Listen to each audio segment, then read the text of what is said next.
Hey, how you doing? This is John, and welcome to John's Longbox. I'm here with Aaron of Immortal Rising. How you doing? What's up? What's up, guys? What's up, John? Thanks for having me on your show. I really appreciate it. No problem. Like I say to everybody, I love talking to people about comics. I love talking to fans. I love talking to creators. Doesn't matter, you know. Heck yeah. Famous, not famous. I just like talking comics with people. Big old nerd. Hey, you know, Brian Suddenly Old, and hello, old dirty fatty. Good to see you guys. Thanks for showing up. So you know, it looks like the topic du jour of this week is promotion and helping everybody out. That seems to be the my opinion is am I promoting? I just want to talk to people about comic books. I guess promoting is the secondary thing. You got a comic book, you're passionate about comic. Let's talk. So I guess I mean, promotion, but nobody's Yeah, right. No, I don't think anybody's owed it. But I do like to reciprocate. I like people coming on my show, and I don't always get on other people's show. Like I had to ask you. I was like, hey, can I come on? So. Oh, it's nothing personal. This is going to sound terribly arrogant. I don't mean it to be, but a lot of people have been asking, and sometimes I just right now's not a good time. Remind me again in a week, and I guess they think like, oh man, if I say that, if anybody, that just if I say right now's not a good time, remind me in a week. I mean that. I mean that all sincerely. Don't take that as a no. Right. Things are going really good for me. I'm getting a lot of requests. And believe it or not, I'm like booked up for like 3 weeks. So if I I try not to book more than that because I don't know what's going on in my life. I don't know what's going on at work, and I'd hate to have to reschedule. Yeah. So this goes out to anybody. If I say, yeah, remind me in a week or so, that's not me blowing you off. That's just life getting in the way.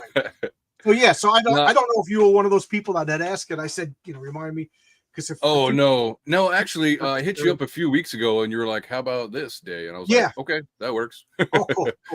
No, it worked out really well. Yeah, and actually, I've had a problem with like time and stuff like that, and so like I started to pre-record all my shows, and it worked out pretty well. But because like I switched up formats, I started doing trivia and then talking about the creators' products and stuff like that. But I think what I want to try doing is just do readings and reviews of indie books. Okay. So I've got a couple stacks. I got stacks.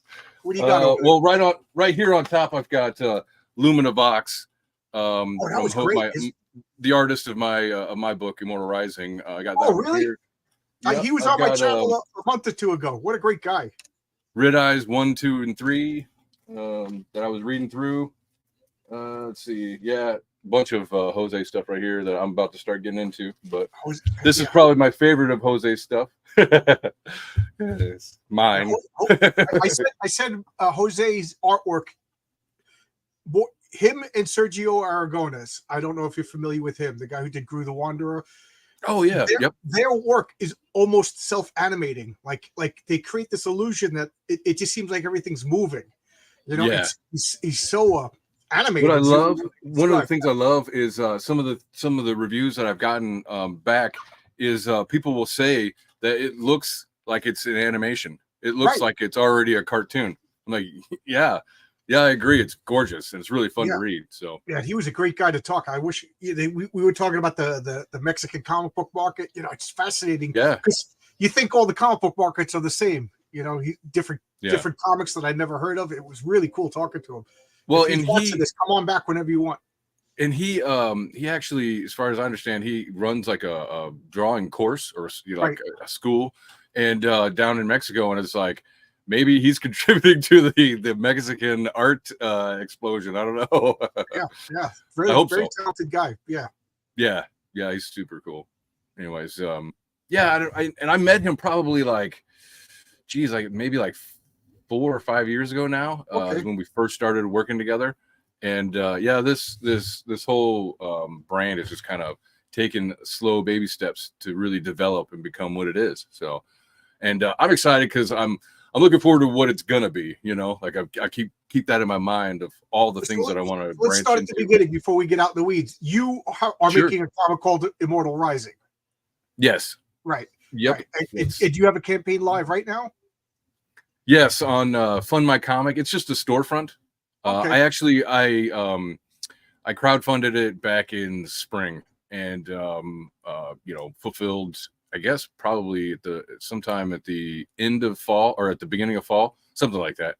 So yeah, and then this is just kind of like my remaining stock that I want to sell, because Okay. I have a whole box that I want to sell like at conventions and stuff. So that's why there's a limited number up there. So, and of course, unless Okay, the so person your wants campaign was successful, and now this is a storefront to sell. You overprinted, when I make my yeah, comic, I'm going to yeah, overprint, because that would just be so sad to me, to people like, I wanted to get into your comic, but I couldn't get the first issue. yeah, exactly. Well, and not only that, but I wanted to have extras, like I said, because I wanted to have physicals to take. And so I was really lucky enough that I got funded well enough that I could get like double what I was going to, Could you So scroll up and down on the screen? I can't control that. yes, 1 second. Yeah. There we go. Let's yeah, there you go. There you go. Yeah, let's check it out. So Yeah. So you went to conventions? And I haven't yet. That's what I was going to ask you about that. Trying to get up to do. So and it's kind of ironic or whatever, serendipitous, that I actually work with a guy who is friends with the local promoter of the conventions, that it does like 3 or 4 state radius. So where's local for you? Where do you live? The Midwest. I'm in Illinois, Iowa area. So okay, cool. I'm in New York. Yeah. Oh yeah. That's what that accent is. Got it. I was trying to place your accent, but you speak like perfect English. Like whoa. You know what I mean? Like I hear your voice, and it's just like, that's like, they always say for radio announcers, they always want to get like a Nebraska accent, and I was like, you have that radio voice. Yeah, that you and middle of the road. You and Joe Sontag should have a podcast together. That would be like the two voices. Right. Yeah, I know we sound a lot alike. I was on his show like over the summer or something, and I was like, I almost felt like I was hearing myself. And the funny thing about Sontag is I think he lives like an hour from me. So really? Perfect. Yeah, it makes like perfect sense. So yeah, he's a really cool guy. That's one of the things that everybody in this group has been wonderful. That's one of the things that I want to change my format of my show, because basically what I want to do is thank you, General Piggy. I appreciate it. Anyways, what's that? Tweet out your campaign. Whoa, thank you, EVS. Jeez, thanks, Forrest. EVS has been nothing but a gentleman to me. So like, I haven't interacted with him. I saw that he was on your show. He's kind of retweeted me before, but not like a lot or nothing. He came on my show, and then people like trying to ask me to like say mean things about them. I'm like, why? Why? Why? And EVS is a showman. He just likes to create drama. Whoa, what is this? Nice. Wow, thank you, ASE. Oh, this is my Thank you, ASE. I appreciate it. I get a little embarrassed. I never know what to say. I backed Immortal Rising after finding out about it. I'm really excited to read and review it based on the idea of the art. So thank you for putting out the work. Yes. What could I say about Jose Garcia that I haven't already said? The guy is phenomenal. he's like I said, I put him in a group with Sergio Aragonis, which is an elite group of cartoonist comic book artists. I think that he's flying under the radar right now. And what's kind of funny is that's kind of the whole story of Immortal Rising right now, is like, when I first launched, I had tried reaching out to different places and stuff, and then somebody tagged Bancroft like 2 days after I started, or second day after I started, tagged Bancroft on a post that I did, an ad post that I made. And I was like, oh, you got to get him on your show. And then he was like, oh, shit, you sent me a DM asking to launch on my show. And he's like, I didn't see it. I'm sorry. I don't know what happened. I was like, totally understandable. He's like, this thing is flying under the radar. He's like, yes, it really is. And it's very unfortunate. What's that? Bancroft. He's another gentleman. He's been on my channel. I do a joint show called Comic Team Up with RJ of the Fourth. Oh, yeah. Just like I said, I always laugh when people like call us the independent guys, the Comics Geek guys, the bad guys. Right. He's actually all right. So Jose, kind of a side story. I had Immortal Rising #1 done by a different artist originally, and then I met Jose, and I was like, "Hey, Jose, will you redo issue 1 for me or whatever?"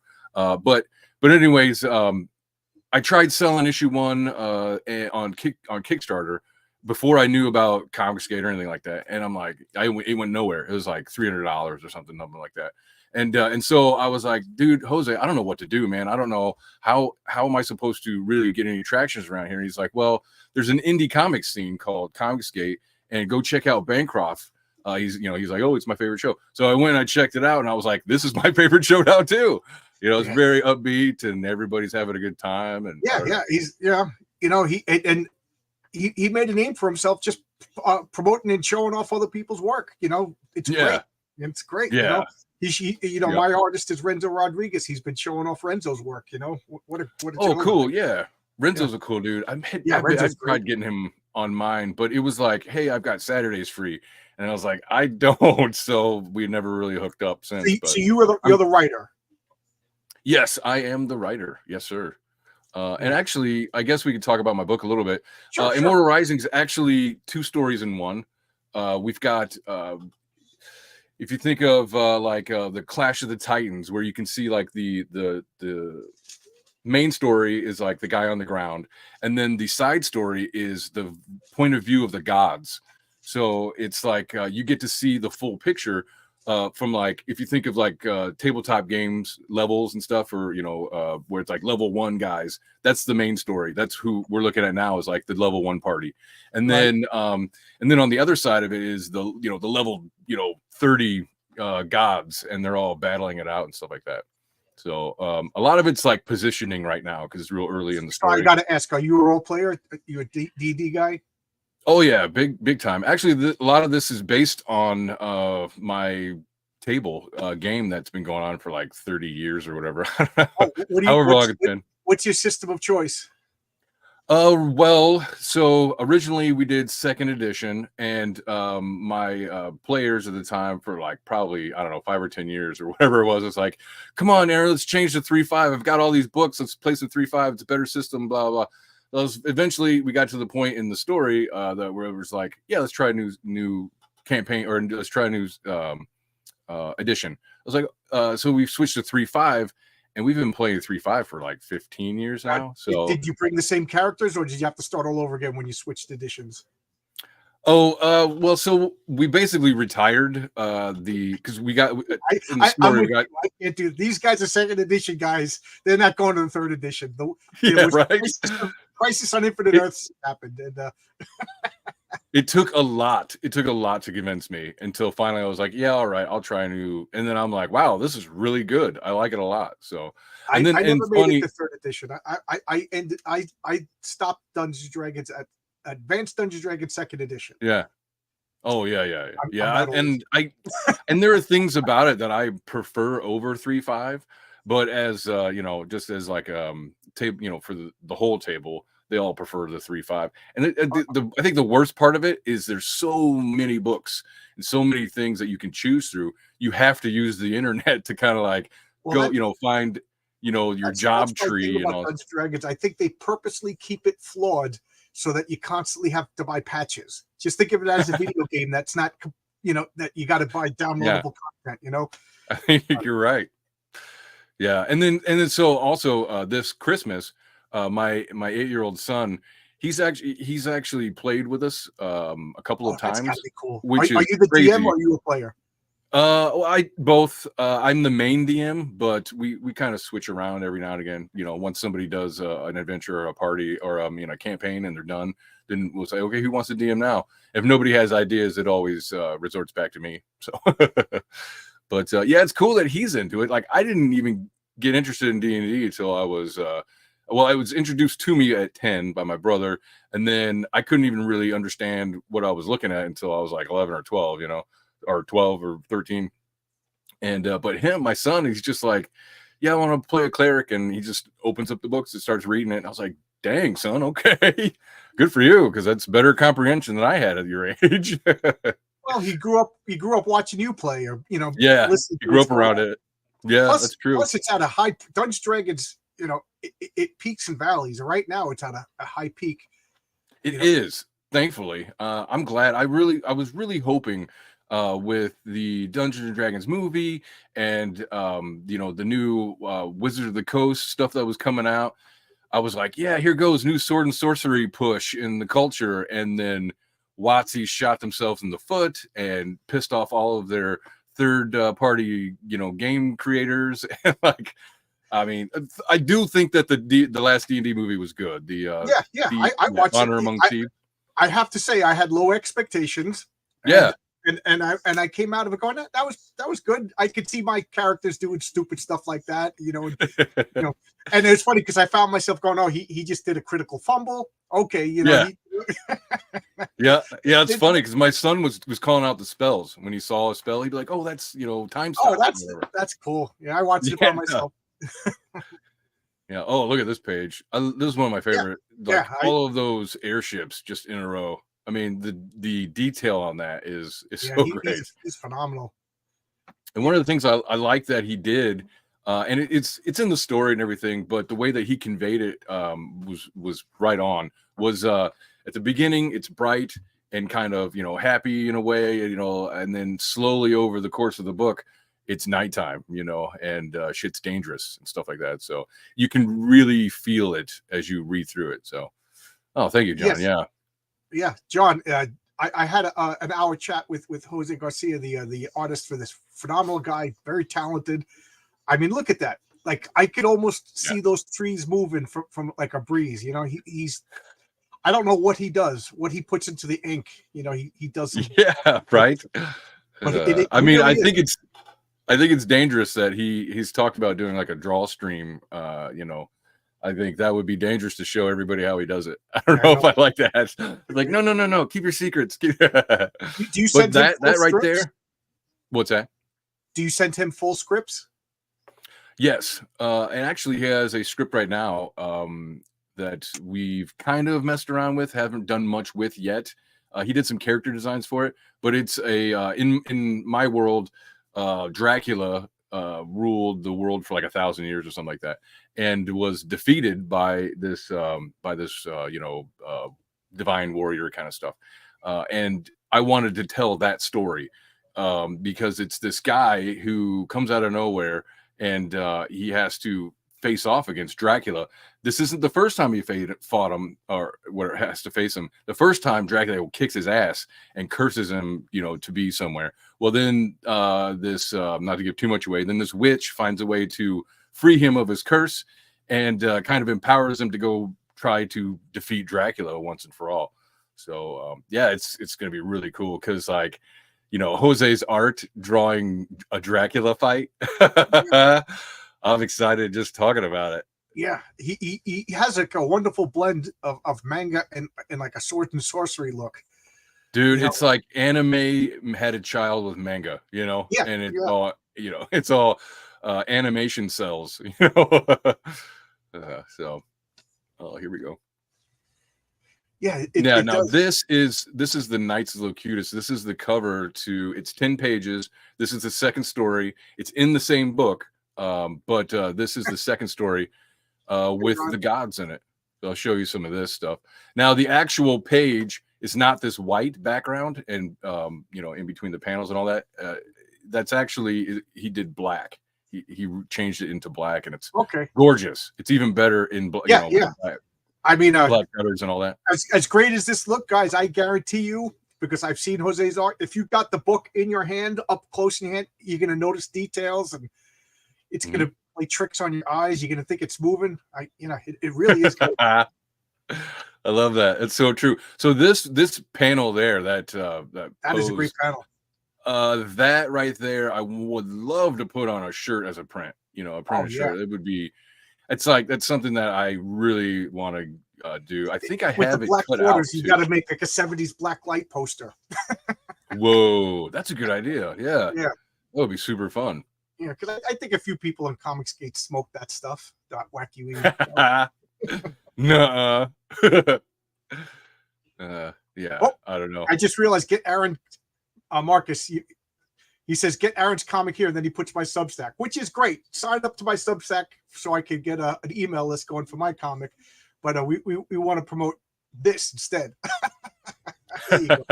I've heard about Substack. What is that exactly? Do you know? I mean, obviously, I don't. Well, I was told by a few people that it's a good practice to get an email list and then put out like updates. You know, I'm not going to spam anybody. It's just like, hey, I'm doing this with my comic. I'm doing this with my comic.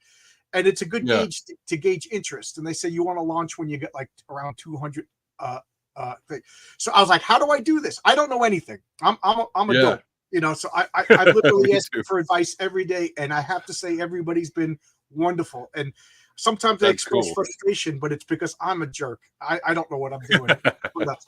So I try Substack. It's free and it's good and it's easy to use. So I went to Substack, made an account, and I collect emails. Again, I'm not going to spam anybody. You know, it's just an email list, like you said, Siege Perilous. Thank you. So and then Luke Stone said when I launched my comic, I could import those to fund my comic. But he also said that he's working on a feature where he could get emails through Fund My Comic, and I don't have to do the Substack stuff because I'm launching on nice. Too. Yeah, Luke is always updated. Good guy. Good guy.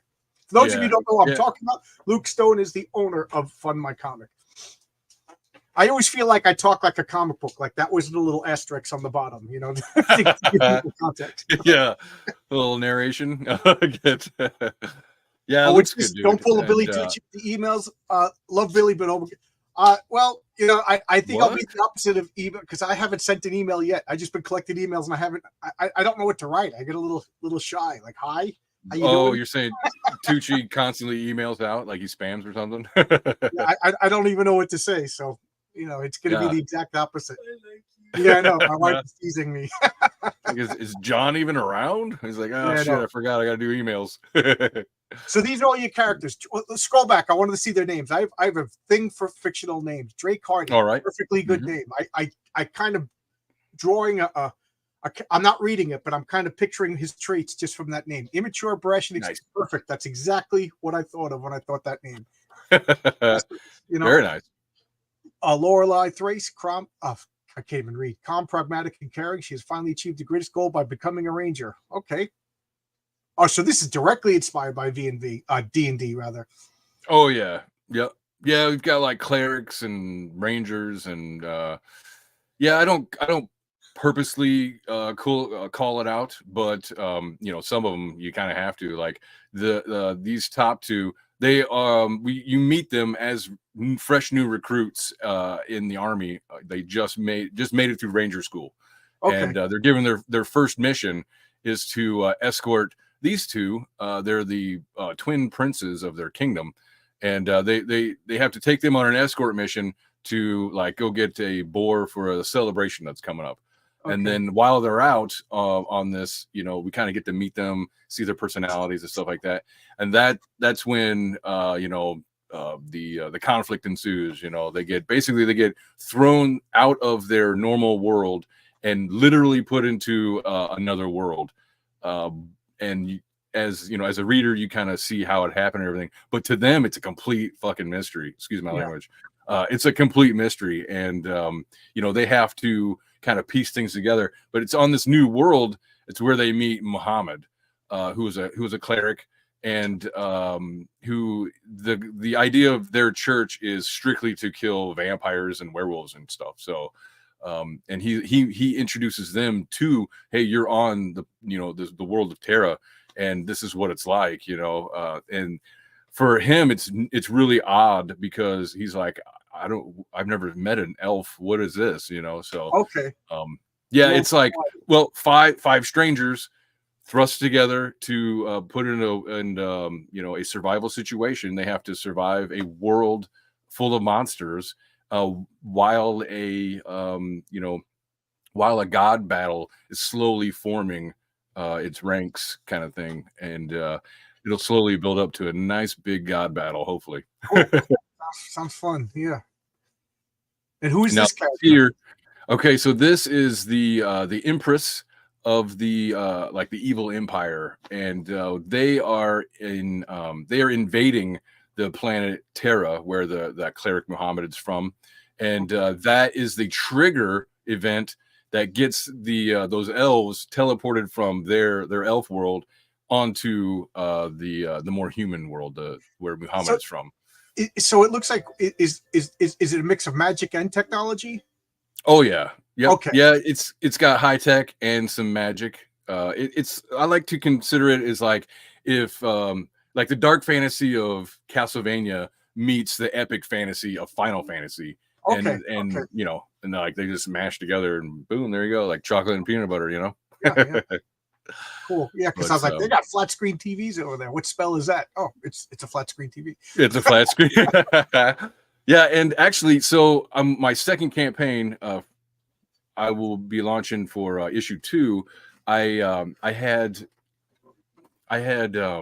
Corey Barton do an alternate or a variant cover for issue 1, and it has her on it. And I wish cool. I could pull it up. I want to be able to show you what that looks like. Let me see if I can find it real quick. Cool.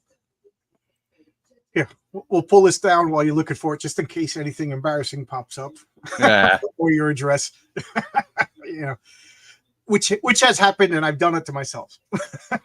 Oh, we got another. Fair enough. Here you go. Oh, thank you, man. I really appreciate it.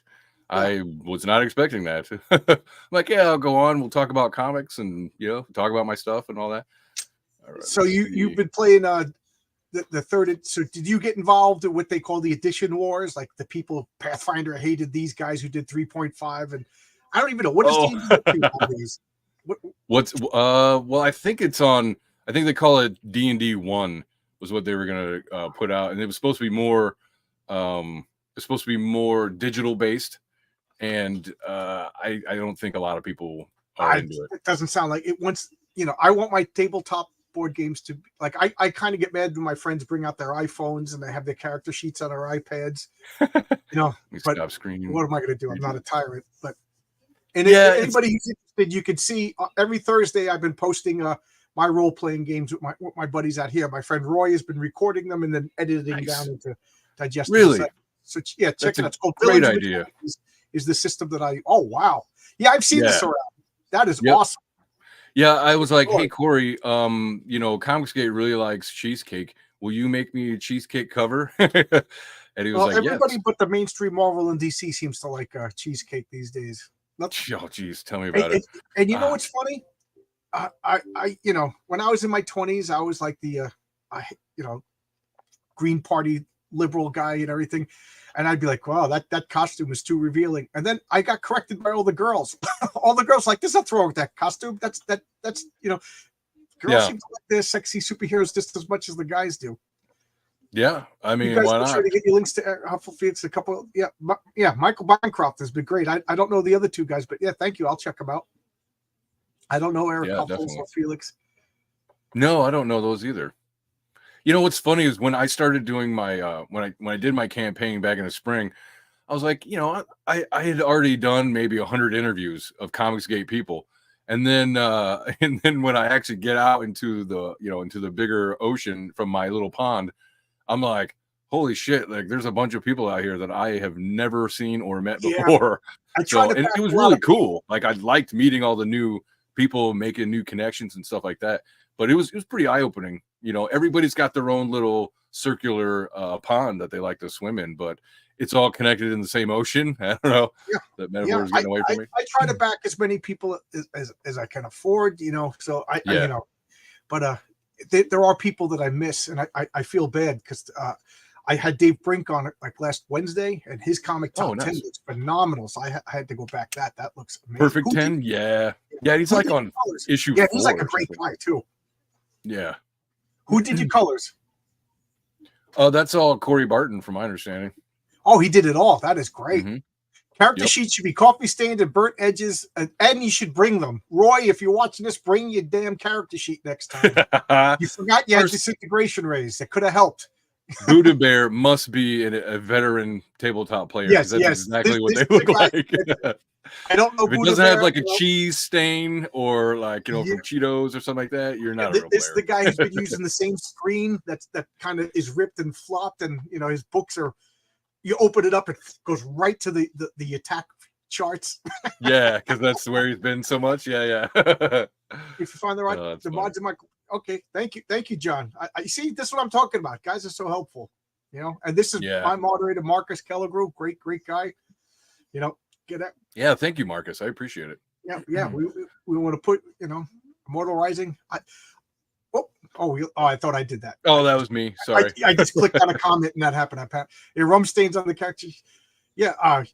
Sure. We don't have rum stains, John. We have Cheeto stains and Funyuns. It's kind of like a running joke in my group. Whenever we play role playing games, somebody has to bring Funyuns because there's nothing. Is that right? Yeah. It's a like. Yes, please. Yeah. Hey, you got to jump in chat. I'll give it to you. That's nice. Well, you brought them. You brought them. Thank you. Yeah, I brought. Yep. Marcus. Marcus is great. I just had to talk with Marcus because the other night I had a schedule with Mandy Summers and she had family obligations that kind of sprung up. So Marcus. Yeah. People were. I think Marcus is just as good looking as Mandy, so it worked out. Yeah, they're like, "Where's Mandy?" But Mandy, well, who's Marcus? That's funny. And Marcus brought the guns. You see, no wonder he likes the Hulk. If you see the guy, he's built like the Hulk. Are you serious? Lucky bastard. Yeah, big muscle. Well, you don't just get like that. We all know what to do to get fit and muscular. Well, and I've always like I'm probably the biggest I've been. 230 or something like that. But like I just can't seem to like bulk up, like get real big. I'm 6'3", so wow. I can hold weight well, I guess. I don't know if that's a thing, but I've never been able to get fucking Hulk big. So congrats. Or like the guy from Reacher. I don't know if you've seen that show. That guy, yeah, that guy. That they should be making a Conan movie with that guy. What I said. Yeah, Reacher. That's exactly what I was like. First of all, Reacher is basically modern day Conan. If you've ever read the Conan stories, it's really just the same fucking thing. Yeah. I read the book. I worked with the guy who since passed on when I was an apprentice electrician. He goes, "You like to read? Read this." And I felt like I had to read it. So he gave me the first Reacher book, which was season 1. And I loved it. Killing Floor, I think was the name of the book. Killing Floor. Yeah. A buddy of mine has read a few of them. And he was so disappointed that Tom Cruise was Reacher in that movie or whatever. It's like I never really watched it. I tried watching it, but it was kind of boring for me. But he was like, "No, Aaron, you don't understand. Tom Cruise is not Reacher." Fair enough. And then the show came out, and he's like, "That's Reacher. That is exactly." I was like, "Okay, I like it." I forget what it was, but I was on vacation, and I was like, "Let's try this Reacher show with me and my wife." And I think it was like 11 o'clock, and I think we stayed up till 6 o'clock in the morning just watching the entire season, which I never do. I never do that. Ask my wife; she gets annoyed because I'm like, "Okay, I'll watch a show. Okay, I'm good for the week." Because I like to think about the show, but Reacher, kind of hash it over. Put on the next one. Yeah, and normally I like that, or I thought I did, and then I was watching, I think it was Invincible, or even Reacher now. Like I'm like, wait a minute, is this all that's out? Like, what happened to the rest of the one? And then like I wait a week. Like with Invincible, I'm like, I go back after a week. I'm like, okay, is there another one? There's not another one. Well, when's the next one coming out? So I can't keep up with it. It's like choose. Are you going to put it out all at once? Or are you going to put it out once a week? Just don't screw with me. Because I'll forget about it.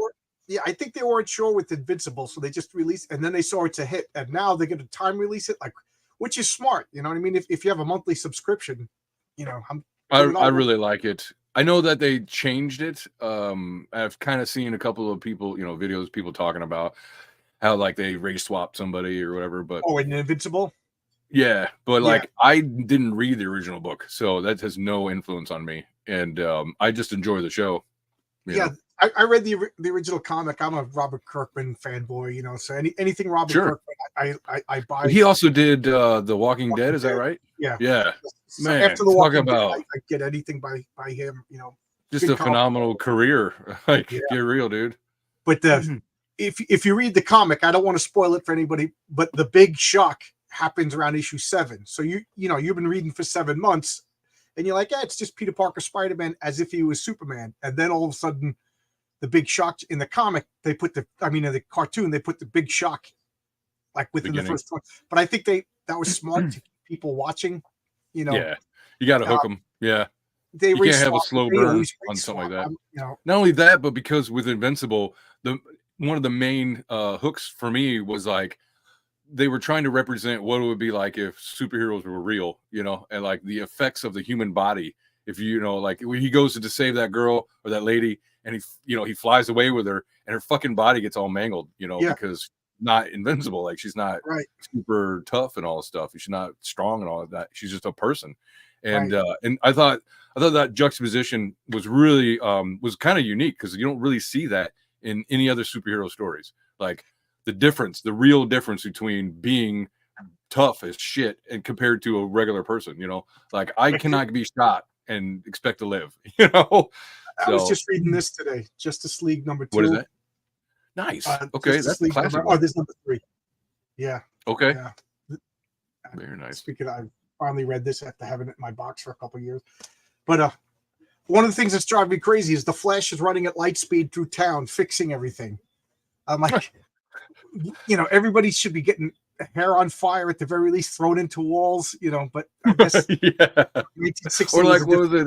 What's that one show? The Boys. Yeah, The Boys. A-Train just annihilates that lady. Boom, completely gone. I think that's more interesting than some of the stuff where, like, all those superheroes are bad or whatever. Like, this is what it'd be like if they were really superheroes in real life.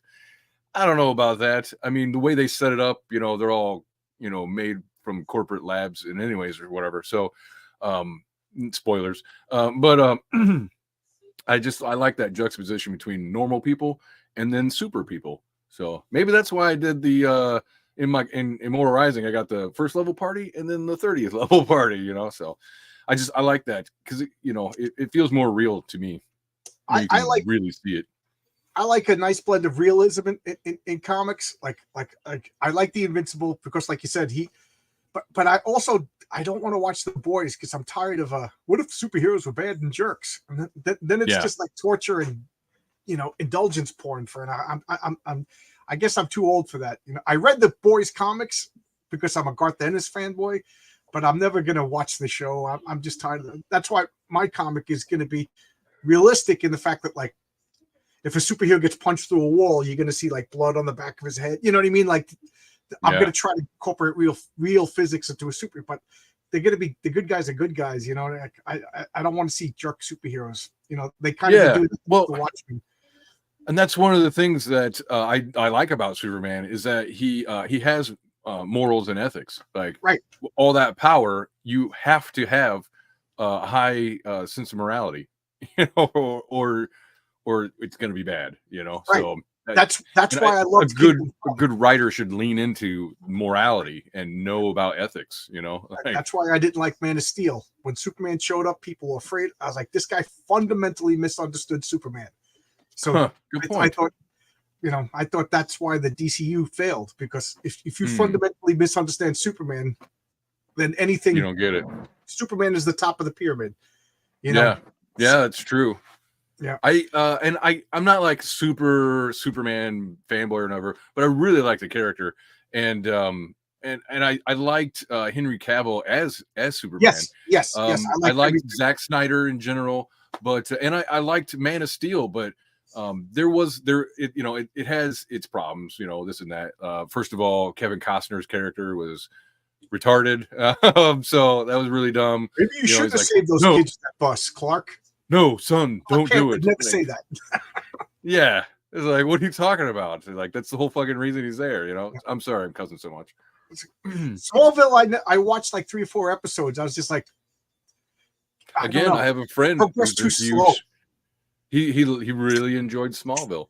Yeah, and I found out that kind of do a little circle here. That Reacher guy, he was Aquaman in Smallville, I think. Oh, was he? So yeah, I'm pretty sure. Mm-hmm. Yeah. He looks it. He's super muscular, but he's got that square jawed blonde hair look that Jason Momoa doesn't have. Right. I like Jason Momoa. That guy's got like movie star appeal. Like, guys and girls will just pay to watch him in a movie theater. He's just charismatic. I don't get it. I don't really. But he's not Aquaman. He's not Aquaman. He's Lobo. He's the only guy on the planet. He's Lobo. Makeup to play Lobo, and they make him Aquaman. How the hell did they not make him Lobo? I agree 100. And I thought that at the time. I was like, first of all, he looks like Lobo. Like, Right. and second of all, not like Aquaman at all. Like, I think you know, Momoa would rather be Lobo. Cigar well, he's smoking, got riding a he's got motorcycle. that natural, air about him too, Yeah, where he's not really taking everything serious. It that's doesn't feel because like he's taking everything serious. let's And face it, that's what comic book I movies are didn't made by like. people that are embarrassed by comic books. Right. Yeah. You Or know, they don't even read them. they don't They're get not it, even and into them, they're embarrassed by them. Like, oh, it's a comic book movie. which is crazy, man. Like, just do it right. Do it. John Favreau knew, from my understanding, he knew exactly what he was doing when he did the first Iron Man. Look what Absolutely. it did. Iron Man gave me the chills how good it was. To tell me Yeah. that scene at the end when he just goes, "Yeah, I'm Iron Man." Yeah. And then the music kicks in and the words go up. You're like, "This was awesome." Yeah. I can't wait to go out and talk to other people.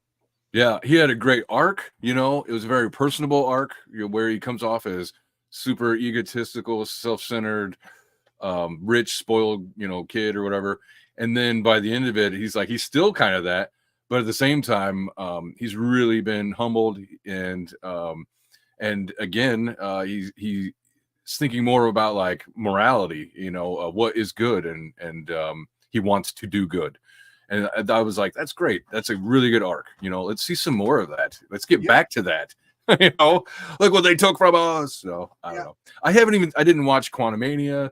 I haven't watched, I don't know. I haven't watched a bunch of. I can't remember the last one that I did see when it was like forget who I new. was saying this to, but I'm like, if you went back in time and told me that, oh, listen, there's going to be an Ant-Man movie in the movie theaters and it's going to do $1 billion, I would have been like, wow, you're lying to me. And then if you said, oh yeah, by the way, a couple of years later, there's going to be an Ant-Man movie and you're not even going to go see it in the movie theater, I'd be Didn't. what?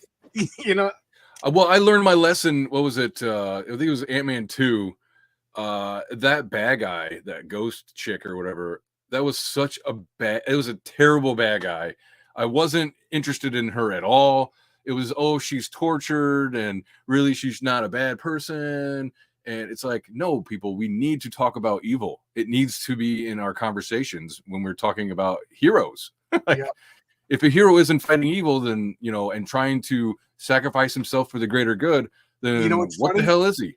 I forgot that movie even when you said the second Ant-Man movie. I'm like, isn't that Quantumania? You were thinking of Quantumania. Yeah, exactly. Ghost was in that. Well, wait a minute, there was a second Ant-Man movie. I forgot about that. I learned my lesson on that one. I was bored to tears sitting in the theater, and thank you, John. I don't know what to say. I always get a little embarrassed when people super chat. I thank you. The $5, yeah, that's so nice. Yeah, it is. It's nice. Super nice. Thank you. Everything goes towards making my comic. Thank you. Every drop helps. So what do you got going on then? What kind of comic are you working on? Oh, okay. This was your hour. I was going to talk about, but I'm making a comic called Heroic Tales. Okay, and it's one issue is definitely coming out. Whether or not issue number 2 comes out depends on if people like it. But I hired Renzo Rodriguez. I got a colorist. Nick Axe now is helping me with logos and graphic design. So I got a great team of people working. So it's my love letter to Marvel and DC in the 80s. It's the first issue is featuring the Patriarch, and the Patriarch is, he's a father in a secret. Well, he doesn't have a secret identity. The day he got his powers, he was involved in a superhero fight. So, and that kind of messed up his life. That's around issue 4 or 5. But he's a guy. He's a father. So he's trying to make the world a good place to raise his children and everybody's children. So he's so they're like, oh, what are you, the Patriarch? And he's like, yeah, I am. And the name stuck, and he embraced it. So he's a good guy. Oh, he's a classic good guy. And first of all, great. Can I just say, interject here?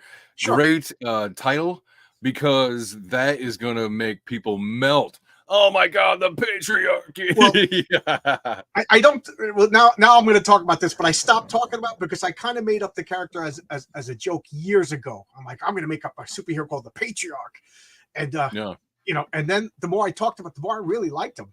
I think he's this. This is Renzo doing. We were doing a drawings of him, and this is his chest symbol. Oh, nice. And his power, and I didn't even realize it, but he has the male gaze. Like he has, instead of supervision, like he gets vulnerable when he does this. So he goes up above the clouds, or he'll like hide someplace, and he literally sends out his senses, almost like an astral projection, and all 5 of his senses could go anywhere that he concentrates.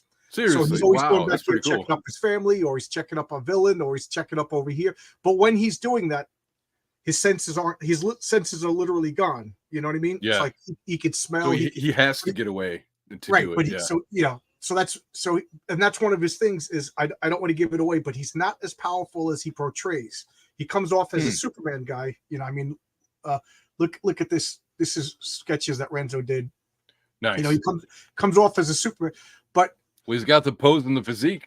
yeah, that he's perfectly he's cultivating that look. Now, just imagine your dad or your friend's dad or whatever. Like when you were a little kid, you never knew that mom and dad struggled to pay the bills. You never knew mom and dad were like worried about Christmas. Do we have enough to get?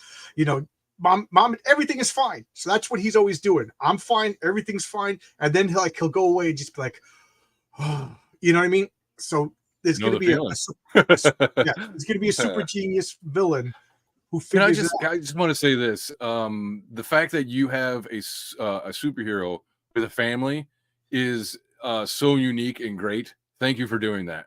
Oh, because cool. that's one of the things that kind of bothers me now that I'm older. I'm like,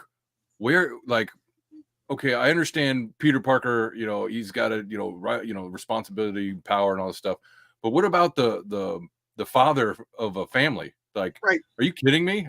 Like, so much rests on and obviously mothers too, but I'm just saying the father of the family, a lot of times the household, revolves around him and his choices. Even if mom runs the house or whatever, it's still, like the patriarch, it still is an important role.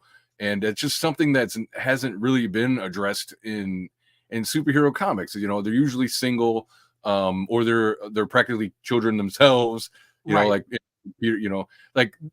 Marvel just totally dropped the ball when they didn't let Spider-Man grow up, get married, and have a kid. Absolutely. Like as far as we know, they didn't, because they keep relaunching it and redoing it, and it's like I'm tired of seeing Peter Parker stuck in high school and college. Like, does he ever grow up and take on real responsibilities of being an adult?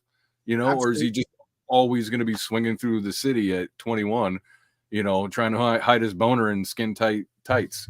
Well, Chuck Dixon said that with comic books, we have to have the illusion of change. And his example is like, people like comic book characters have to change. And he's just like, well, you don't want Superman to be a 90-year-old guy, do you? Because that's what he would be if we went. So it's the illusion of change. He goes, but even Chuck Dixon, it's that there are points that creep the continuity. Like the death of Gwen Stacy really advanced and changed the status quo and aged up Peter Parker a little bit.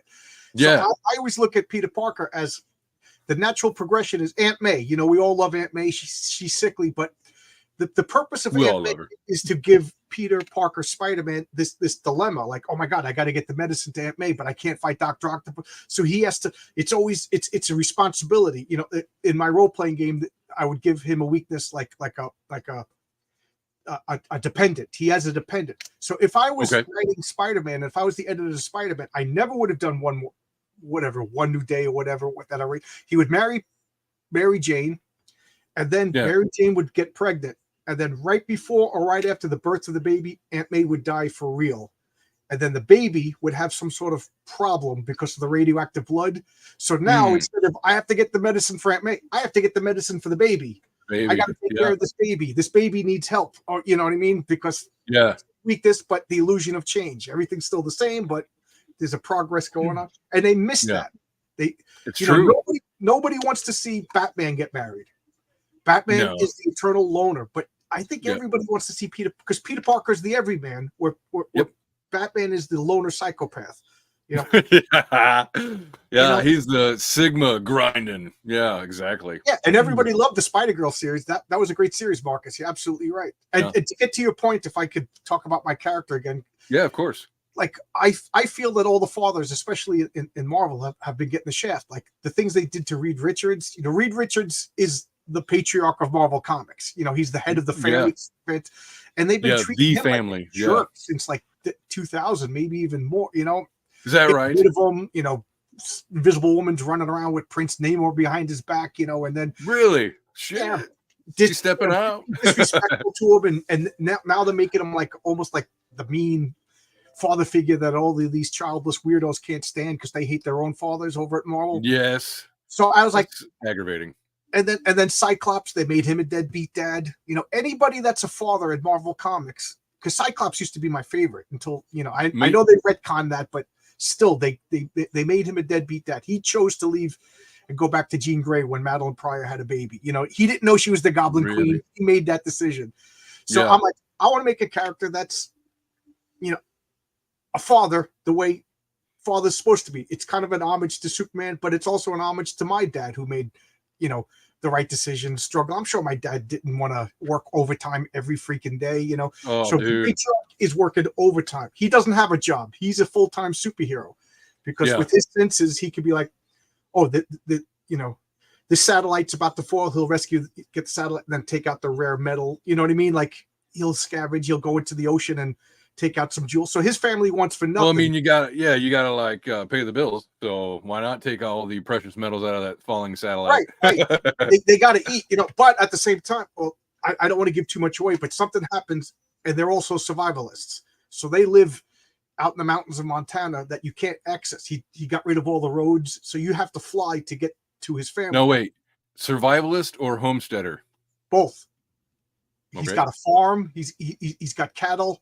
Well, not a survivalist because survivalist is, so he's a homesteader. He's got. I just think of like, in his underground bunker, and he's got a knife, and, he's real sweaty, Yeah, he's got solar panels. His wife homeschools his kids. He's got 7 kids.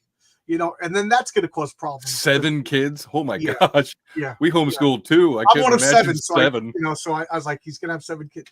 So, and that's going to cause a problem because the oldest kid is going to be like 18 years old and just be like, Dad, I have no friends. Dad, and not to give anything away, but villains, since he doesn't have a private identity, villains have attacked him and done some damage to his family. Yeah. So he's like, yeah, you could go. He's like, Dad, am I your prisoner here? Like, so it's going to cause a dilemma. He's got superpowers, but the problems are going to be indirect family. So does he? He's a good guy. He's not going to keep his kid. That sounds terrific. I really like your the angle you're coming at with that. Do you have like a time frame of when you think it'll be done? I would like to launch. I got 5 pages. I just got to get them lettered. I'm getting some coloring done, coloring touches done. I got logos work, so I just want to get the full cover. I want to launch maybe I think February 1st is and then whoa. And then I'd like to get the second issue if it's a success. If you guys like what I guarantee you, if you buy my comic, you will like it. That's my personal guarantee. And I'd like to make like tchotchkes. I want to make like these coins, pint glasses, T-shirts. Nice. Just fun stuff. Anything you can. Party, Yeah, definitely. I'm super excited.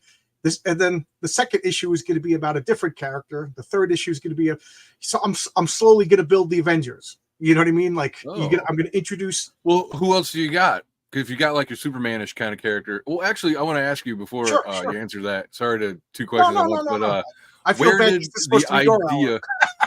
That's all right. Where did the idea for like the Patriarch's powers come from? Again, we were talking about role-playing games. I play a role-playing game called Villains and Vigilantes. Okay, it's a superhero role-playing game by Fantasy Games. It came out in 1982. Is that like Palladium? No, it's before Palladium. I think, and believe it or not, Bill Willingham and Dan Panosian and Patrick Zurcher all did art for this game back at the when they were like 16-year-old kids. Wow. Yeah, it's really that's good. cool. Really got to look it up. It's really cool. I should show off those modules. So I've been playing this game with my buddies for years, and just like we all say, we should make a comic book based on our characters. So I took all my NPCs because I don't feel I have the right to take my friends' characters and turn them into superheroes. So I took all my MCP, like leveled them up to non-player to player characters, and I always like to do a little twist. So I can't tell you what the Patriarch's powers are because I want you to that's like going to be a plot point. What can he actually do? You know, Okay. and one of the bad guys, as he's being taken away in the cuffs, he goes, "You're a fraud." You know, and Patriarch gets a little, again, because he's, you know, Dad doesn't let you know that we're having trouble paying the mortgage this month. As far as the kid, you play with He-Man and you have an innocent childhood. You know, that's his thing. So, and in issue two was going to be issue one, but I realized it was kind of a hard sell because it's you know, a little bit more of a crazy character and a little bit more world building. Patriarch with, you know, fighting and bank robberies and stuff I think is a more friendly entry point. But issue two it'll grab you a little bit. Yeah, is going to be Mary Sue, and Mary Sue is the that's her name. Girl. Yeah, her name is Mary That's Sue. great. She's Chinese American. Her grandparents escaped the communist purges of China and came to America in the 50s. And then there we go. We'll take them. Little supermarket. Her parents turned that supermarket into, you know, they started a little grocery store. They turned it into a supermarket chain. So now she grew up. She's beautiful. She's tall. She's exotic. She's perfect. You know, and she's also, I like it. She's also Roman Catholic. She's a good girl, and she goes to college. Yeah, and she's kind of getting teased by all the other girls because she's not joining fraternities and stuff like. And she's a, you know, she's studying. She's, you know, and then she joins this group of Catholic scientists. They call it the St. Thomas Society, and you know, then through. Are you Catholic? I grew up Catholic. Okay. I was an altar boy and everything. Nice. You know, I'm not very religious, but it's funny that my first two characters are religious. But yeah, but I'm not anti-religious. I just, you know, I like that. The Patriarch is Greek Orthodox. Right. Mary Sue is Roman Catholic, and then in issue 3, I'm going to introduce the Raven, who is an atheist. He believes in nothing. You know, so I'm nihilist. A nihilist would be giving him too much credit. He just doesn't think whatsoever. He's just like a creature of passion. And then I think around issue 7, the Charles Xavier of the group, the Misfits, he's Orthodox Jewish. So I try to make every character like real diversity. They're going to be different than me. You know, they have different viewpoints than me. None of them are a stand-in except for the ugly villain. That'll be my stand-in. You know, I don't think there is. There any? Are there any like super Jews in superhero books? I don't think that Kitty Pryde is Jewish. Kitty Pryde is. Ben Grimm is Jewish. Oh, that's right. He is, isn't he? My second favorite character of all time. Yeah, Ben Grimm. But other than that, I can't really think like. And that's another thing. Nightcrawler was a priest, and then they kind of like made him a joke, you know. No, isn't he like gay now or something? Or like he came from 2 women or something like that. I don't know. Aren't all the X-Men gay now on the moon? You know, that's what I keep seeing. Like, you know, on Twitter, it'd be like, oh, look at this ridiculous. You know, and that's why I don't read the mainstream comics. I quit Marvel and DC in 2015, and I never looked back. Yeah. So what I did was I'll go or I used to, I don't anymore, but there for a while I was trying to catch up on comics because I stopped really reading. What is that one? Coney Waves. Nice. You know? Renzo's I missed out on that one. I didn't get that one yet. Yeah, it's hard to keep up with everything. You know, that's why I like having There's people. So many of them. I'll tell you, and my son is a great he's a great like bellwether for okay. What story do you like? You know, and like he really likes this one, Follow Man. He really I never saw that one. Yeah, we got Follow Man, and then I got Follow Man 2 over here, but we haven't read it 2 yet. So because he wants to do reviews. I don't know if you saw in the chat, Derek. Derek's in the chat. He does Ballad of Celestials. Me and my son did a review of Ballad of Celestials. And it was I think my son may be a natural. So cool. So now he's like, hey Dad, he's 8. He's like, hey Dad, comic reviews. He did actually he did it when he was 7. That is like awesome. Because that's he's totally into it. That's one of the things that I blast all comic book creators is we're not making comic books that are kid friendly. My comic book is going to be kid friendly, but it's going to be kid friendly in the way that the Great Darkness Saga by the Legion of Superheroes was kid friendly. Yeah. You know, it's a comic that I loved as a 10-year-old, but as a 55-year-old man, I'm like, this was awesome. You know, Star Wars was kid friendly, But Ben, and we still have that grotesque image of the smoking Aunt Peru and Uncle Ben or whatever. Yeah. You know what I mean? Like I remember my friend Andrew when we saw Empire Strikes Back when that ice creature hit Luke. He got up and ran down the theater screaming, and I still laugh at him to this day. But that's kid friendly. You know what I mean? Kid friendly. Yeah. Kids aren't dumb, and you don't have to pander to kids.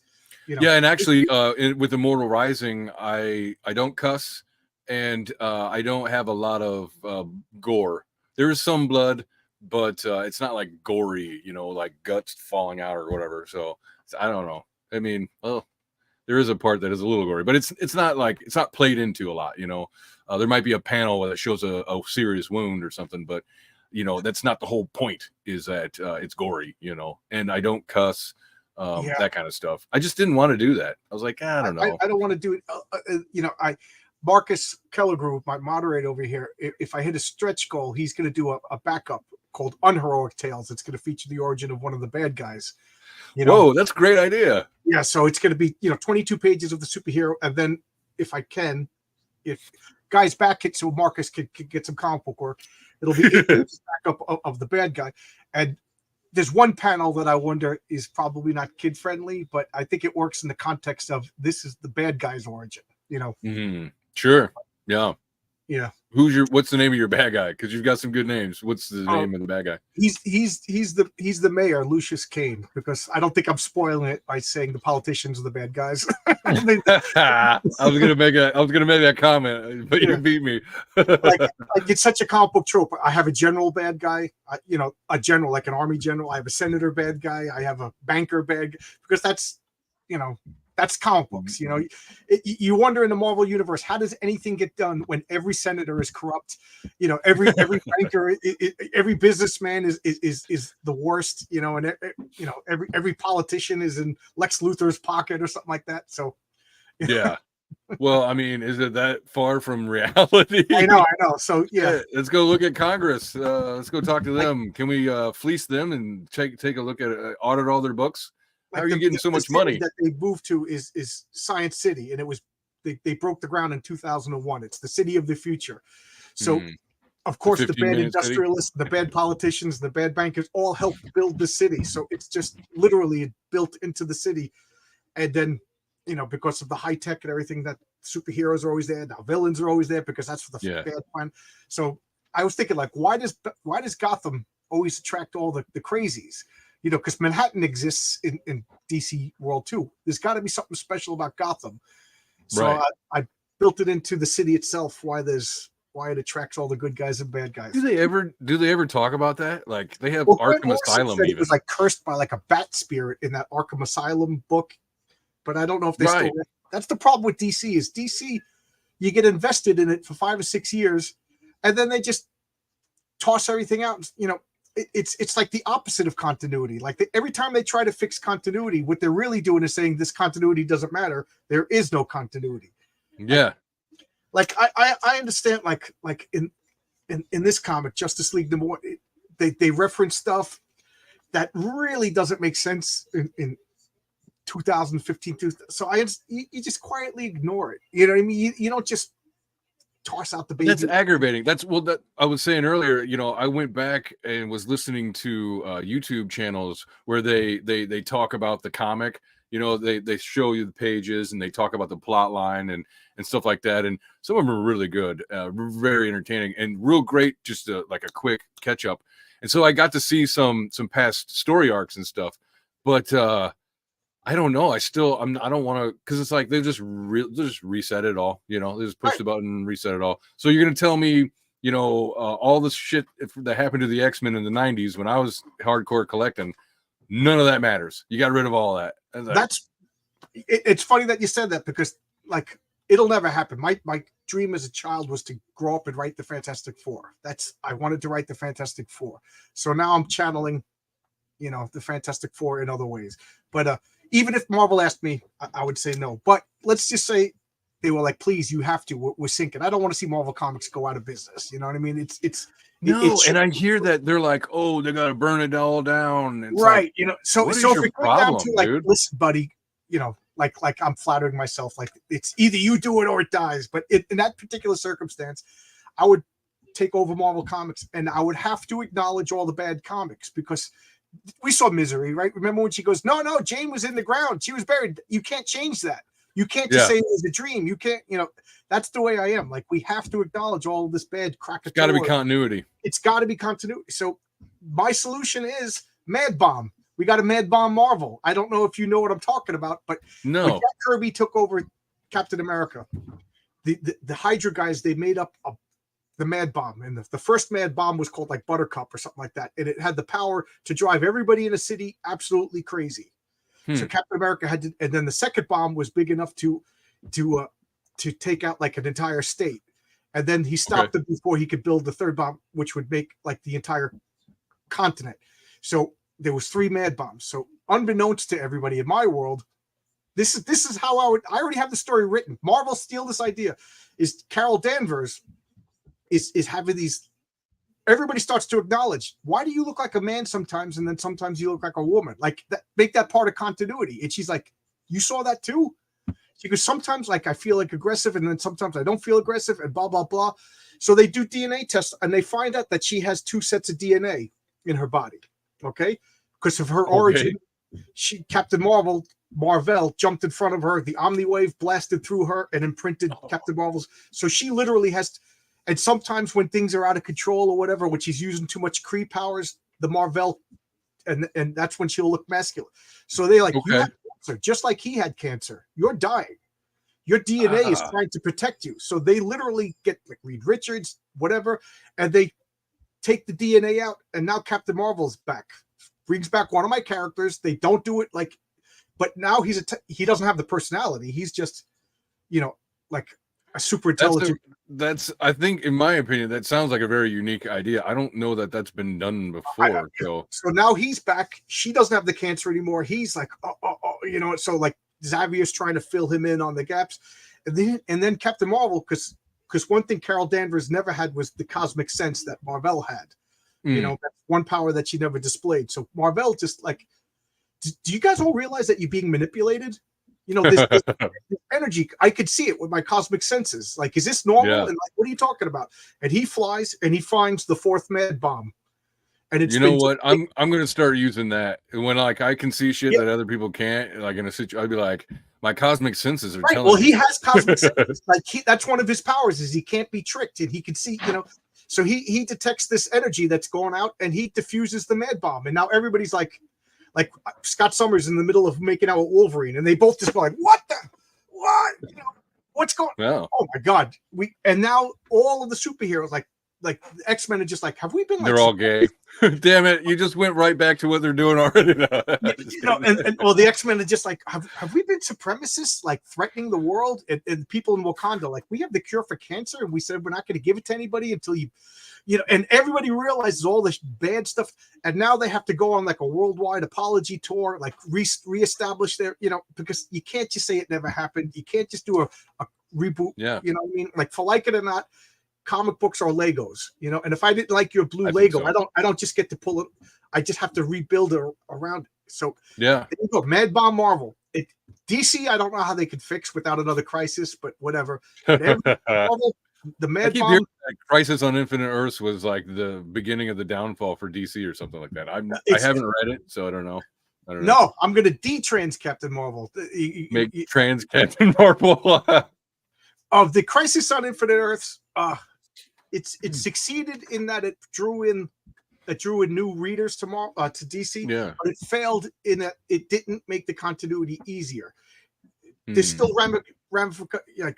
And the funny thing is because DC had a multiverse back before the multiverse was cool. They had Earth 1, they had Earth 2, they had Earth 3, Earth S, Earth whatever. Yeah, they've had forever, haven't they? Like since like the 50s or 60s. Every time, because DC, that was I think National Publications, that was their idea, was to buy other publishing companies and buy out all their competition. They bought Quality Comics, they bought Police Comics, they bought Fawcett Comics, Yeah. So, but they didn't. They were smart enough not to just transpose them into their regular continuity. So they were on a different planet, and everybody understood that. Everybody looked forward to once a year the JSA and the JLA would get together and team up, and it wasn't that confusing. But Right. somebody convinced them that it was confusing. They did the Crisis on Infinite Earths. It all blended together. And now Roy Thomas's head melted, and he tried to. Well, who was the Golden Age Superman? They half-assed it. If you ask me, they should have started all of their comics over at one, and instead they're retelling the Great Darkness saga. They're retelling all like no, let them go, and your writers come up with new classics, and they didn't do that. Yeah. And then the old timers, who I want to apologize to, they were walking into DC and be like, "You invalidated all my comic books. I'm done. I'm not buying anymore," and left. So the old timers got a little. And now the funny thing is, I'm an old timer, and I'm like, they're invalidating my old comic books. I want to apologize to these guys, that because I was like 1984, going like, yeah, well, they're finally good. DC Comics. Yeah. And that's what DC, some of the younger guys are doing now. Every time the sales go down, they just reboot it again. And all it did was to condition me to realize nothing matters. And I know I got friends of mine that are just like, well, the current storyline is all that matters. If it's good and you enjoy it. But comic book people are prickly pears. We're kind of obsessive compulsive. We want read them in orders. We want to beg and board them. And, it's true. This is a full run. I want my number 1 to 600. I don't want 1 to 27, then rebooted, then volume 2. And then, so look, I it's think it's a nice non-violent OCD. Right. That's wrong. Yeah. So I don't know. I think like since like 2015, even before, because I quit in 2015. So I actually left before the whole woke era. I was annoyed because of disregard for continuity, constant reboots. Like they would make characters and like this isn't this character. This is like I remember what's his name? That's not who I know. Yeah. Ta-Nehisi Coates had the Rhino in one, and I'm like, this isn't the Rhino. Rhino's Russian. I don't know who this guy is. Like, is this another Rhino? And then I just thought it was like, do the work. Have a little bit of respect to the, like, you think you know better than Jack Kirby.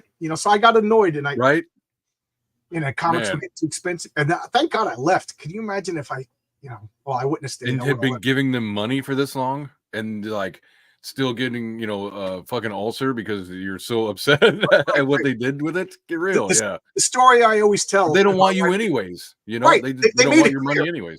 Like I say, I'm an asshole, but I'm not the asshole who goes where he's not wanted. I'm perfectly happy being an asshole in my basement. And I'm not going to go to your house to be an asshole. But the story I always tell is I get my comics from Discount Comic Book Service, because when I was working in Queens, when I was living in Queens, there was no comic book store around here. And the UPS guy would drop off a box of comics once a month. And one day he dropped off a box of comics, and it was huge. I spent like $400 that month. There was comic books and toys and everything.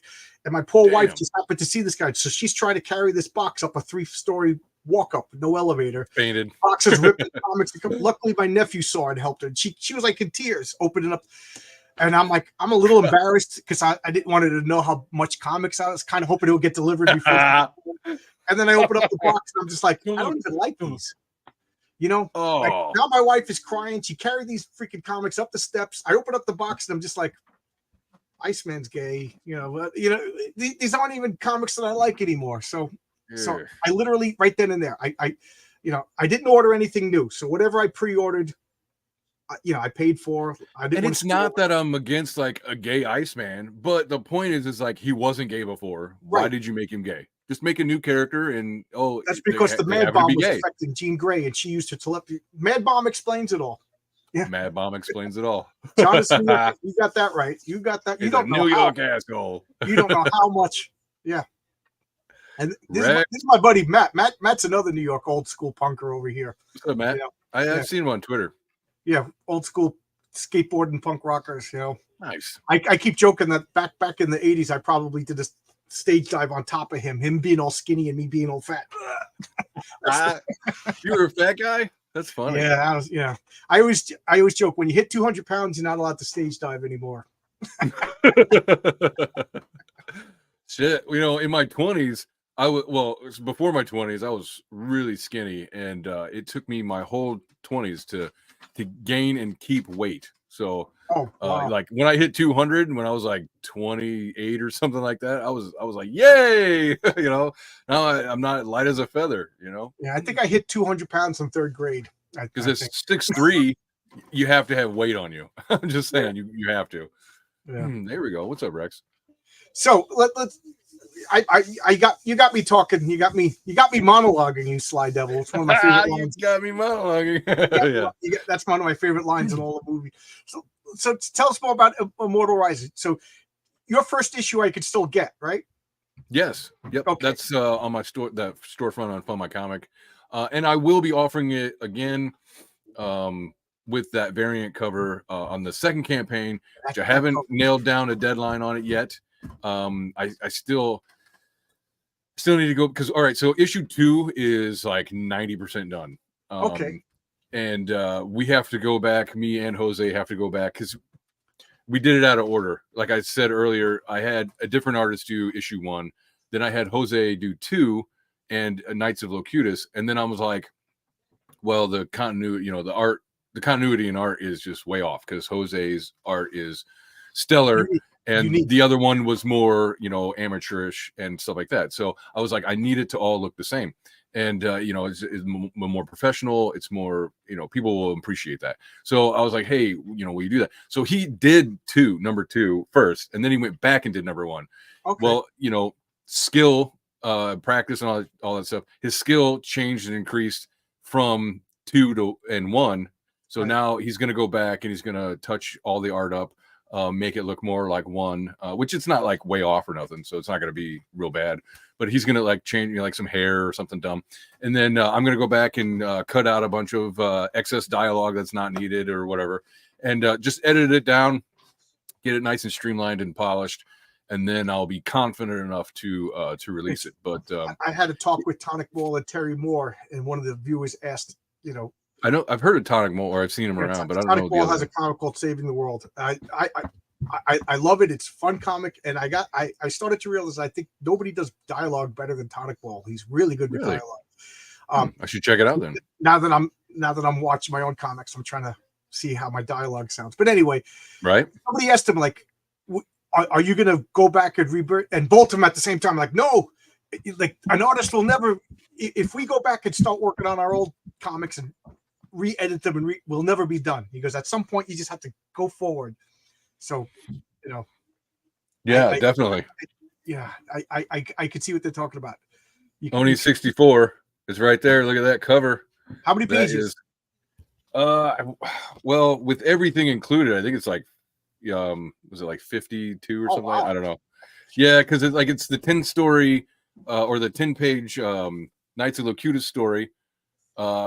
Along with like 34 pages of the Immortal Rising with the main group and all that stuff, and then put that together. Plus, because the super nerds love it, we've got that little map, right? All the fantasy nerds love the maps. I got a philosophical question for you then. I said I love fake maps, and somebody said it's not a fake map; it's a real map to a fake place. So, is it a real map or is it a fake map? It would be a real map because it would be a map, but it would be to a fake place. Yeah, right. Yeah, so it is a real map. So I stand corrected. It is a real. So but look at that. I don't know. It's on Fun My Comic. Yeah, we're looking at. Hold it up. There we go. One second. No, I expanded your screen so we could really look at. No, I got to cover. This is a spoiler page. Okay, so there we go. You don't pay attention to Red Eyes 4. So this over here, just the composition on that page, it's really great because it just it carries your eye around the panel. Just the way that he composed it. It's just, I don't know. I really enjoy working with Jose. He's a good guy. He's a phenomenal talent. He's super busy and all that stuff, so he probably barely knows I exist anymore. But I will say that when he does work for video games too. Is that right? I don't know. And I know he's worked for basically everybody, every major studio. I'm pretty sure he's probably done animation for.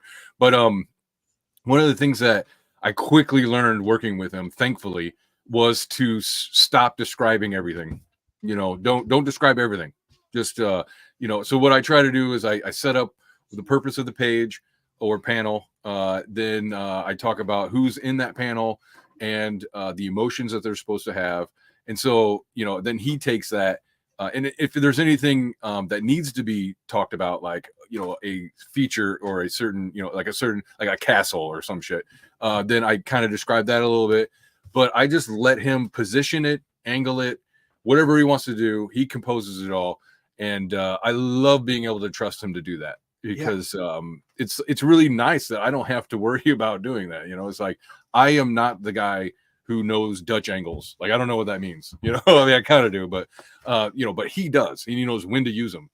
One of the things that we got a compliment on from like at least 2 or 3 different people, one in person and then a couple of reviews that I saw on YouTube, was he does an onomatopoeia, and I don't want to spoil it, but the way that he does it is just like the beats. He picked up on my beats perfectly, and drew it really well. And I think he does animation too. So yeah, he's a, you know, I think he has that timing and rhythm, everything. Yeah, he's a talented guy. Because one of his comics has all the video game characters, has like Link and then Metroid and all. Really? And there's no words to it. So this whole comic is just comic book art conveying a story. I keep looking over here, but I put it away already.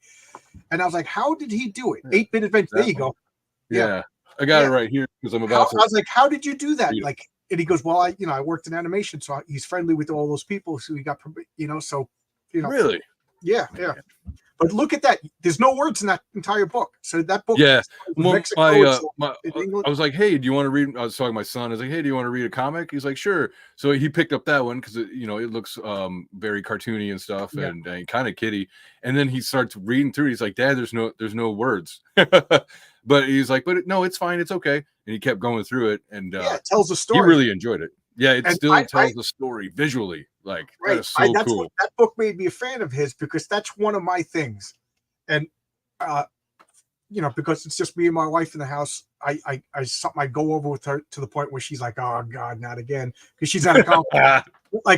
like Renzo will give me back the pages of my comic, you know what I mean? So they're colored, but they don't have any word balloons in them yet. And I'll tell her, tell me the story. And she's like, what do you mean tell me? There's no words. And I'm like, so I give her the 5 pages that I have, and she will tell me the story, you know, missing a few things, because there's certain things you can only tell in dialogue, like names and whatever.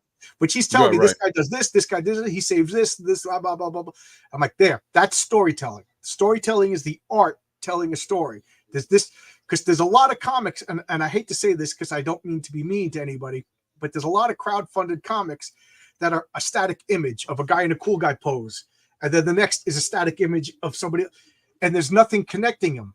You know what I mean? Like I was saying to my wife, like, a comic book is like a film, in that a film, old school films, are little static images that convey move. But a comic book has less of those images, but they have to have a continuity, panel to panel. Yeah. You know, and I'm explaining the Z frame, and like, again, to be mean, like Howard Chaykin, if you take out the words to a Howard Chaykin comic, it makes no sense. You can't figure it out. And when I saw Jose Garcia doing that 8-bit, he told a phenomenal story without a word. It's without one word. You know, and what is it? 100 pages, 80 pages? I forget. Yeah, it's a thick boy. Yeah, so for sure. You got yourself a talented guy, because there are guys, and I keep looking because I don't want to pick up the comic. I don't want to hurt anybody's feelings. There's a comic over here where each panel is a masterpiece of art, but I can't. The story was so dense because each panel didn't connect to the panel before it. Oh, and it was really jarring. The storytelling was off. So that's why I like Renzo. Renzo is great with he could draw a sexy girl, he could draw a vampire, he could draw a monster. Yeah. But he could also make the story at each angle and Jose could do that. So you got yourself a really good talent. You know, and what's funny is like I was saying, I met him before I even knew about Comicsgate. He's the one who told me about Bancroft and all that stuff. And and you know, a couple years later, here I am, kind of thing. But I met him, I want to say either like in a Facebook art group or maybe even like an art site. I randomly saw his stuff and I'm like, that is great. I want that. And I didn't know, because it wasn't laid out. It was like he had done some commission, some medieval commission work kind of stuff. It wasn't even storyboarded. So and it was just like a static image. And I was like, but I really like that design, like just that whole technique and everything. So I was like, let me hit him up and everything. And it's just been I think I hit a home run without meaning to. Yeah. You know, but now that. it's like, well, I've got a gold star artist.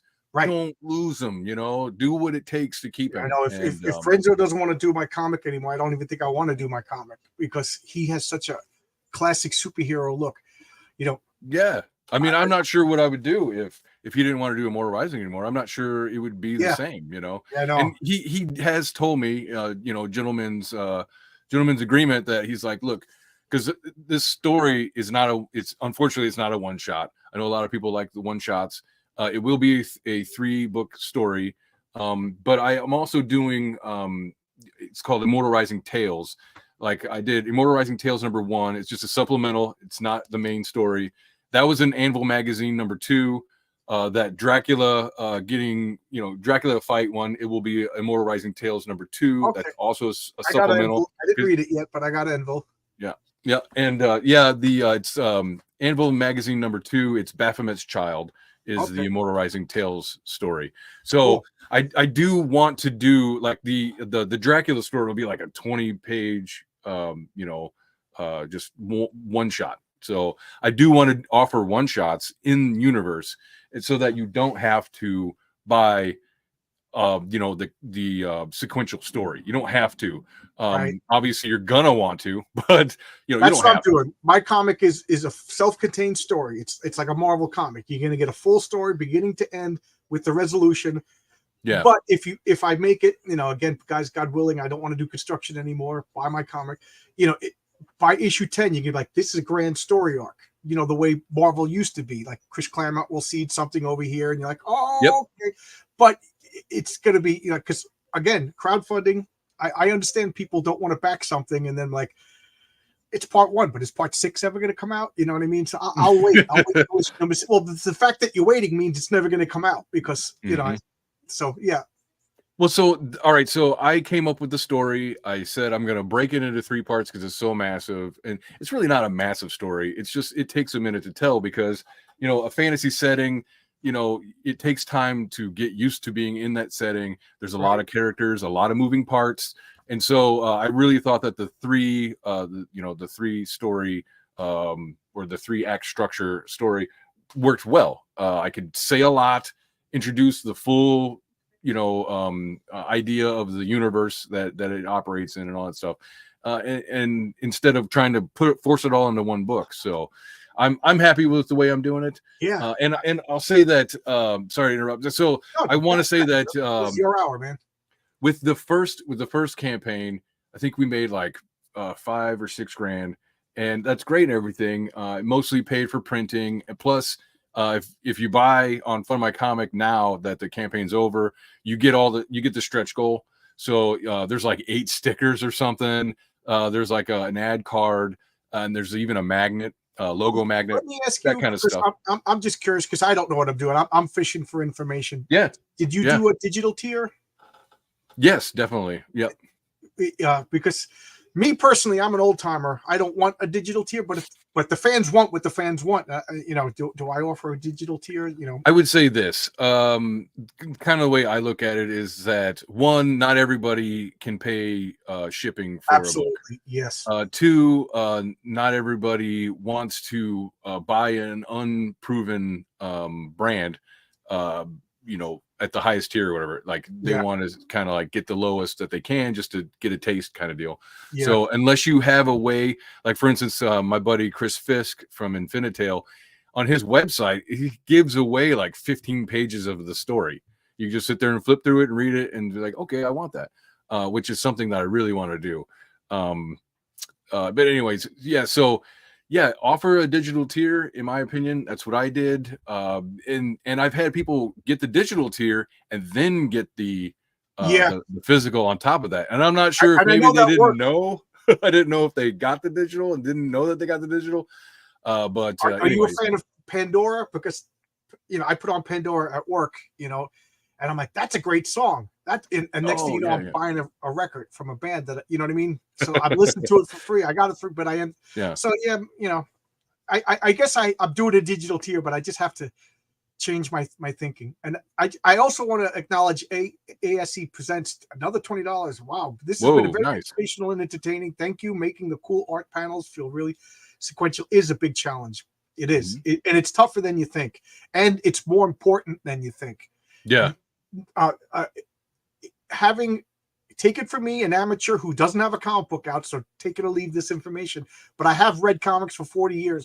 If each panel doesn't have sometimes you got to draw that unsexy guy holding opening the door with the doorknob, or a guy like walking down the street. All the things. Yeah, it's not all poses. Need 3 pages of people drinking coffee, but you might need the guy flipping a light switch on everyone to make a sequential art, because that's what comic books are, sequential art. Yeah, it's 3 pages of them sitting in a diner bitching about the patriarchy. Right. Yeah. That'll be my stretch goal. 40 pages of the patriarch sitting in a coffee shop ordering muffins. How's that? There we go. I'm taking some of these notes down for improving my comic arts.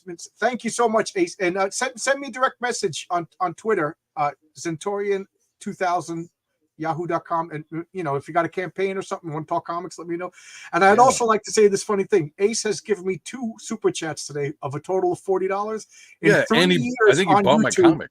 I've only made $43. So today you have just doubled my revenue, and maybe I could get over to the $100 and actually get some money from YouTube. So unless this is linked and it's going on your channel, in which case, you're still a good guy. You're still a good guy. Yeah, thanks, Ace. I think he said that he bought the comic earlier. He's just making it rain out here. Yeah, making it rain. Yeah. Yeah. I don't want to show my I do know, and again, I feel bad because I didn't know your comic, but I still would like. I'm still enjoying it. But now that I know it's Jose Garcia, I'm back in as soon as we're done, because he's a phenomenal talent. I don't know about your writing. No, I joke around this thing. People are gonna buy my comic because of the art. People are gonna buy number 2 because they like the art in the writing. Yeah. That's what they say. It's like first they buy it for the art, then they come back for the writing. So right. I will say that the reviews that I've gotten, people, they say that it's good writing. So I'll take that. I'll humbly take that. Thank you very much. So I have heard that a couple of times people went back through to kind of because what is it? Just because they had I think it was T Bunny, telepathic Bunny. He was Cooper. He was like he's like, I had to go back through it and reread it to kind of like see, because it has the different elements to it, right? You got the gods, you got the this, but he didn't say it was confusing, so that's good. Well, that's good. He was interested enough to go back and figure out something that he had missed. If he had just read number 2, said I didn't care, you know what I mean? So that's right. He liked it enough to reread it. That's a good point. Because there's a few comics where I'm like, where'd this guy come from? I don't care. I don't care. I'm not going to go back, and it's not worth going and digging out the comic out of it. But most of the time I do. I mean, I'm a sucker. I'm a sucker for some comics, so I get it. Yeah, I wanted to say, if you're a fan of Jose Garcia, we might as well give him a shout out. He, if I think it's on Indiegogo, I forget where, but he has a comic called Lumina Vox. And Lumina Vox. Actually, I think that might be on Fund My Comic now as well. I think so go to Fund My Comic and check out Lumina Vox. And you could also get that 8-bit story as part of a dude, he had like a mat. That's why I've got so much of it sitting here, because I was just like, okay, here's the Jose pile. It was like 4 or 5 books, man. It was ridiculous. And I want to say that he's got Lumina Vox 2 out as well, but I'm not sure. I have Lumina Vox 2. I got to read through it.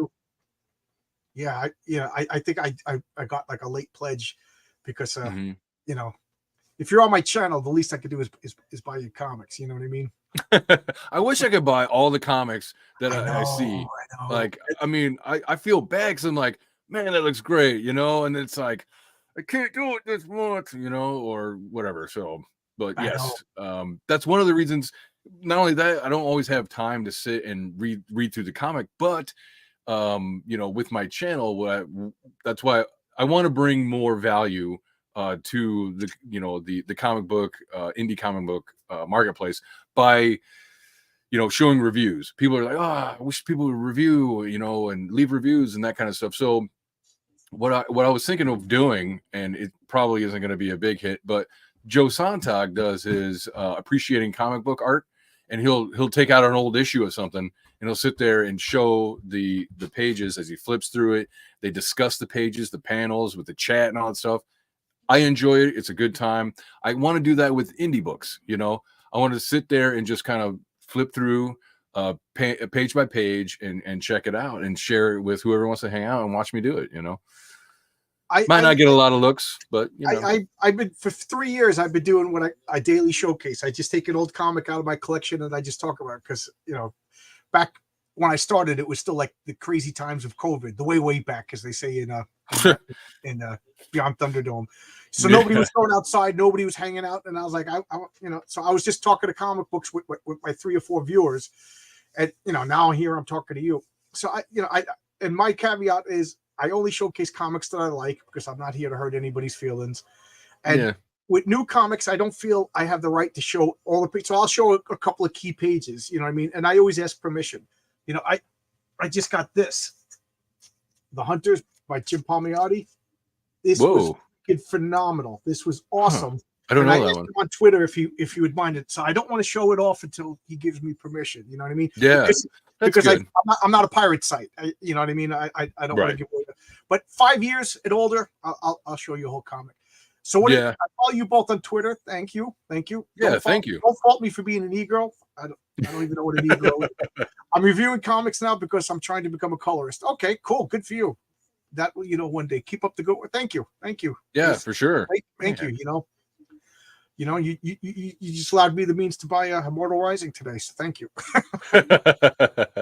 Yeah, thank you for sure. That's great. Anything you want to say? We've been talking for, I can't even believe it's been an hour and a half. This literally seemed like 10 minutes.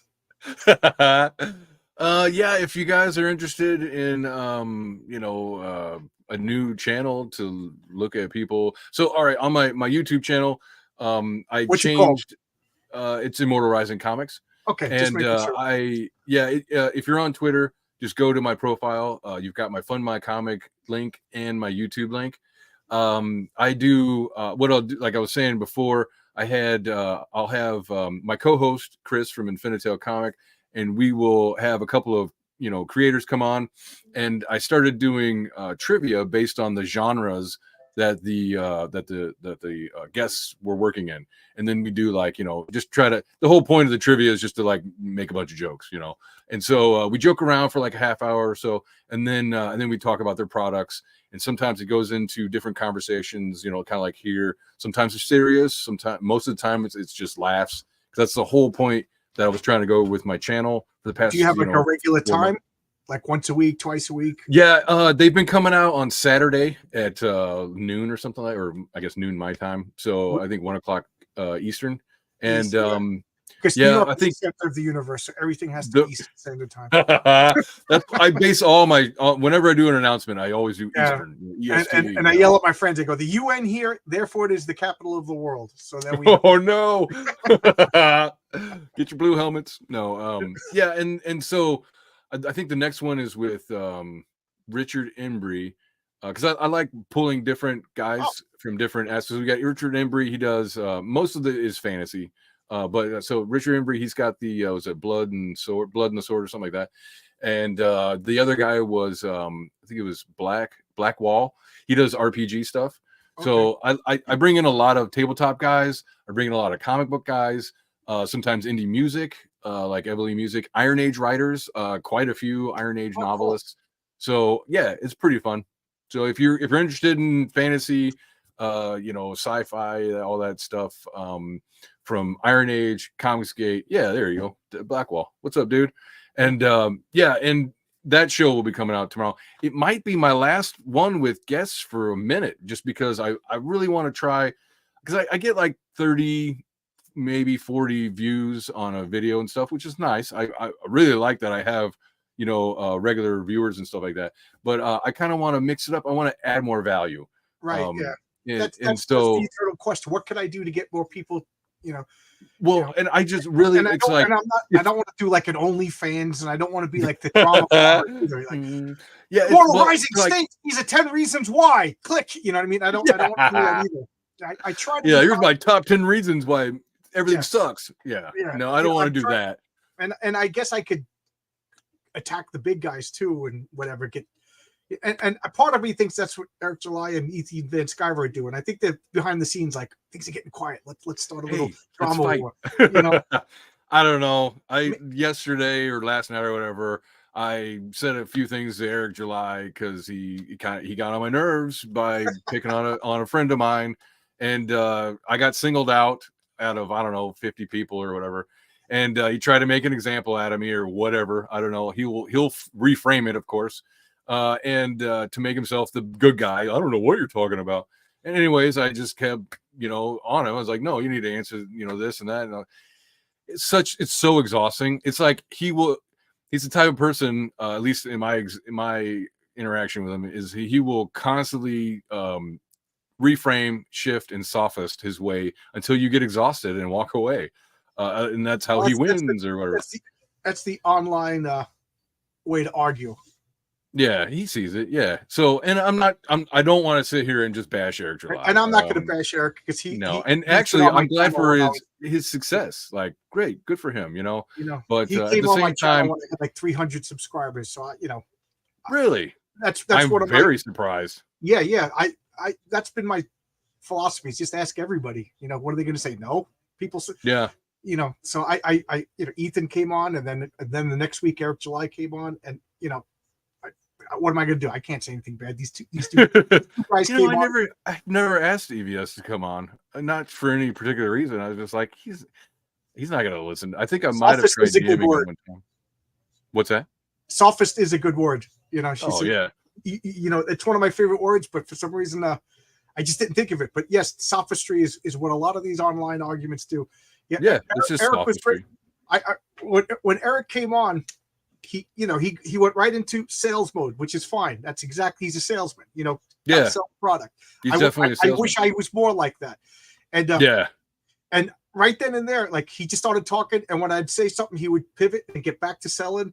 So I was just like, I'm going to make him laugh. My whole goal was to get, because I've never seen him laugh. By the end of the interview, if you go watch it, he was wiping his eyes laughing, and people really. I've never seen Eric July laughing before, and I felt like a success. People nice. Like, I've never seen him like that before. So I'd like to think, I broke him. Think fondly of me come back. Yeah, that's good. That's real good. It's everybody has that, like, the zealot follower someday.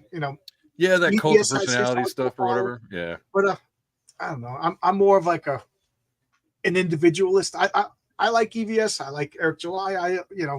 I got no problems with any of them. But I'm also not going to just blindly follow either. I got criticisms. No. I saw them that, I'm not going to blast them for everybody to see. Yeah, I've seen the criticisms because I didn't buy it. Yeah. But not for any particular reason. It just didn't look interesting to me. And it's like, ooh, some of the things they're saying, it's like, makes me not want to buy it. And I know there's people that directly hate him for whatever. I don't care about all that. It just doesn't look interesting. So, well, nothing against him. Before the comic even came out, people were talking bad about the comic. Exactly. So that I want to be on his side. So I'm not like, and I want the worst guy ever. Because a rising tide floats all boats, and if we could get a lot of people to look in our direction, I look at him as Jupiter, and then I'll be one of these, like, Pluto. I'll come in. I'll still in the solar system, though. Yeah, I'm still in the solar system, baby, and I'm still a planet. You can't call me a dwarf planet. I'm a planet, baby. So I want to. I like that Cyberfrog is making 400,000. But for sure. To me, it shows me what we're capable of. Now, will I get there? Absolutely not. It would be nice, but well, I mean, you got to look at it like, if the top dogs are making $7,000, you know what I mean? It's like, then what would we do? Make $200? But it's not worth it. Yeah, right. Well, it's like, one of the points of the conversation that we had. It had to become a conversation because it wasn't one at the beginning. But anyways, one of the parts of the conversation was like he leveraged like 17 years of being an entrepreneur. He kept, you know, doubling down on that, and then was able to launch a book. Right. EBS has like, I don't know, 20, 30 years. Industry, yeah. Yeah, in comic books. And yeah, of course they're gonna make, you know, big money and stuff like that. So the way I look at it is just kind of like it will take time. Like you said, you've never even heard of my comic. Haven't even heard this comic. I got and then and then look, and then it'll be okay. You know, I'll check it out now. And meanwhile, it's already been out for a year. You know, I know it's going to take time. Not only that, but that's just on YouTube and Twitter. I haven't even hit conventions yet. You know, I haven't even begun to make a name for myself. Wow. Like I'm not in any. I need it right now. No, this is a marathon for me. I plan on selling this for the rest of my life. You know, like I plan on creating. How it goes at the conventions. Because to tell you the truth, I haven't even begun. You know, I got to get my comic out first. You know, before I can speak about convention. But I that would be fun. You know, go to comic book stores. I want to throw this at you. I don't know. Sure. I want to get your idea. So one of the problems I'm having is that it's this beautiful, high quality color book, and it's got, you know, 80-pound page. I mean, it's beautiful. What the problem is that the price makes it you can't get it. You know, a 50-page book in a comic book shop is $8, and I can't sell this for $8 and do anything with that. You know, so in fact, I don't even think it'll pay for the printing. So my idea, and I want to hear, you know, see if you have any ideas on this or opinions. I was thinking of cutting it from 50 to like 25, like find a break in the book where I can cut it, make it black and white with a color cover, maybe even do like a smaller size, and then sell that do a black and white grayscale kind of stuff, and then sell that for like $2 and put it everywhere. That's I'm thinking about doing in Diamond, get it in comic book stores. No, not at Diamond, but at least to first I would try it out, right? Like I would try going to local idea. I don't know local tabletop stores, comic book stores, giving them like 10, being like $2 a piece or whatever, you know, because it is black and white. So like not everybody's gonna want to pay a lot for it. So, anyways, yeah, like that's like alternative. Yeah, some similar to that. Except for I think they use like newspaper. I think. Yeah, they use. I love the alternative printing. It's like the closest to old school comics. The old school stuff, right? Yeah. Like, so ideally, that's what my comic will look like. It will look like it was printed by Alterna, is what I'm hoping. You know what's also very old school? I don't think I have it sitting right here. Wait 1 second. Sorry. No problem. I don't know what to say about this that. one. Jupiter who is that? Jason Sandberg. Okay. So is that Mayhem Comics? No. No, that's just his Sandberg Publishing. Hold that up. Yeah, I've seen that before. That looks really good. You want to talk about a good salesman? That is awesome. That is awesome. Watching Jason sell was one of the highlights of like having one on my channel, and we were on Shane Davis's channel together, and just seeing him get in, like he'll get, like you were saying, how July is like instant salesman kind of deal. That was Jason. He's like, and you could tell like he has experience, like, you know, maybe door to door or something. I get a little embarrassed trying to sell my stuff. You know what I mean? And I'm like, I feel dirty. I'm like, I gotta get that salesman kind of deal going on, you know, better. But I tried to get a job at a PC Richards years ago, like selling stereo equipment and stuff. I couldn't even get the job. They were like, sell me a stereo. I was like, yeah.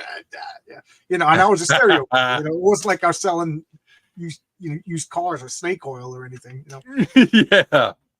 Yeah. Do you know anything about stereos? It's like, well, they sound nice. I just don't have that, you know. You want this, you want that. I feel like a phony, even though I know my comic's good. I just, you know. Yeah, well, that's that. What's that called? The imposter syndrome kind of stuff. Yeah, and you just got to keep walking through it, you know. Like, I mean, I never wanted to be on YouTube on screener. I was like, man, I don't want to do that.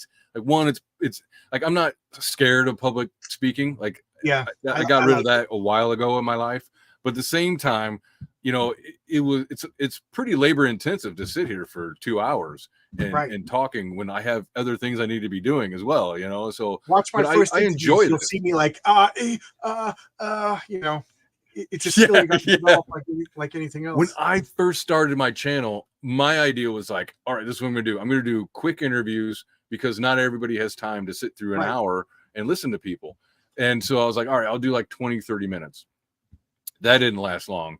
No. It seemed more like it was me wanting to not have to, you know, spend that much time, you know, on an hour. It's hard to say, okay, we're done now. Like, I try to do an hour, and here we are almost to 2 hours. You know? Almost 2. Yeah, I try to do an hour, but it'll go to an hour and a half like that. I can see when people are itching to leave. You know what I mean?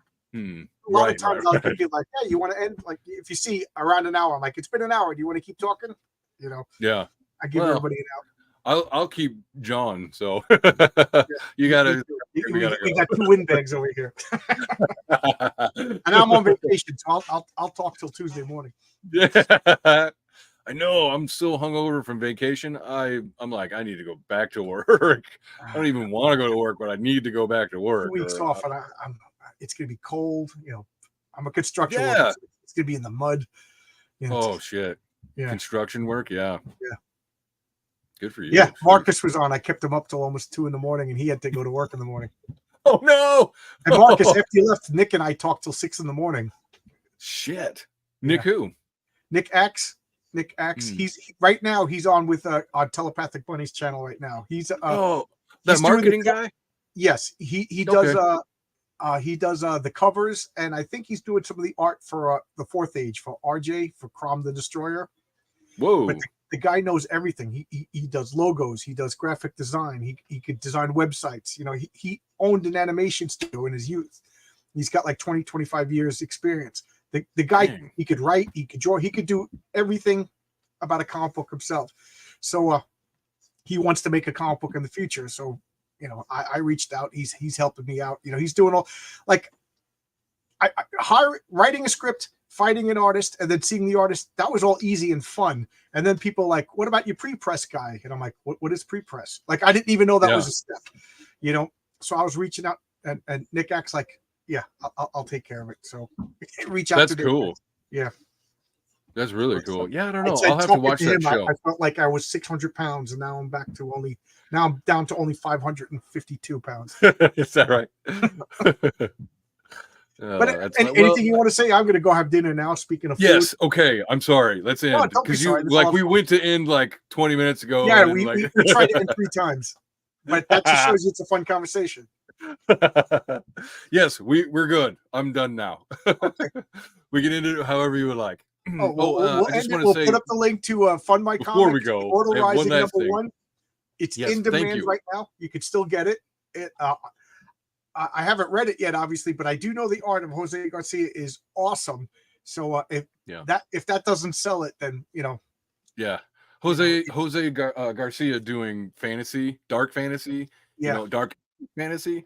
Sure, you know, don't mind that at all. I mean, if he reminds me of Jose, his art to me is like manga and Mobius. It's like a love child of manga and Mobius. Let's look at that. Yeah, I mean, come on, dude.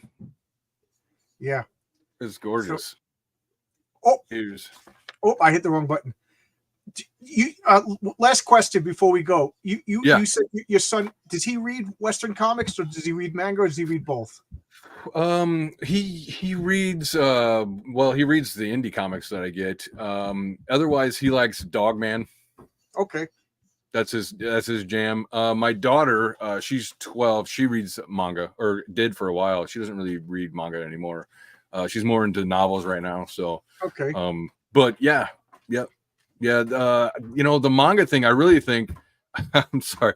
One of the things that we were talking about continuity and stuff is manga has continuity in a beginning and an end, you know, like beginning, middle, and end, and then they're done. And then they move on to something else, you know. Mm-hmm. I like the idea of 600 issues of Spider-Man.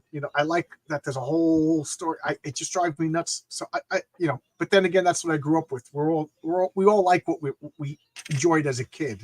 That's true. And I don't dislike manga. I just don't know it well enough. But I do know that it's well crafted. Art is glorious. And these people are passionate about it. These creators, they won't let anybody change it. When